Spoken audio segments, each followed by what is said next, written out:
What do you hope people take away from this film? As I would say, you're safely the youngest person in the group, but for young women your age, Carrie.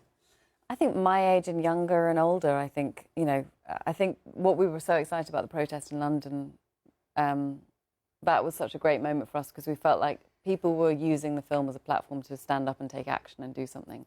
I think if you're part of a film that can inspire positive action in any way, that's a great thing. So, you know, this film reminds people what women went through for us to have the vote, but also it's not just a documentary about a time. It's not just saying this happened and we owe them a great deal and that's brilliant. It's saying that happened and we do owe them, but look where we are now. And in the Western world, we are much more advanced. We're very privileged, but we still have a long way to go. And then if you look globally, we have much farther to go. So it's sort of, I hope it makes people feel empowered to speak up and do something. I was going to say, to make them take steps towards righting other wrongs that may exist in society or being, you know, affecting change and standing up for social justice. I mean, in all kinds of arenas. I think an incredibly effective device in the film, too, is at the end when you mention all the different countries and when women were allowed the right to vote.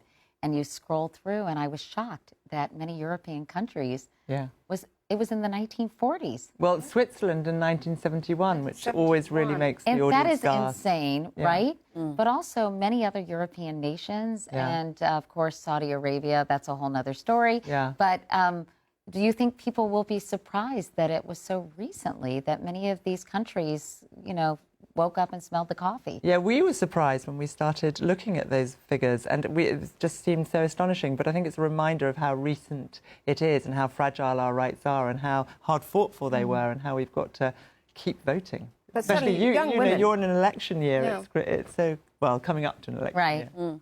But when we showed it to audiences, the young women and men, young people under 25 are absolutely shocked when they see those statistics. They cannot believe it. Would you all have been suffragettes? We've talked about that a lot, how brave we would have been. I think Meryl undoubtedly would have been one. Oh, yeah. Oh, yes. No doubt. I like to think I would have been one. I think I might have written a cheque. And said, I gave it the office. Oh, wait, there isn't an office. I would have printed out the little leaflets probably and given them out. Yeah, I'm definitely a coward, but... I think I might have changed myself. I like a bit of drama. I would have changed myself for the railing. I think. One of the things that I found so terrifying was that there were suffragettes who would go into, I mean, I don't know how many times this happened, but would go into museums and slash famous works of art.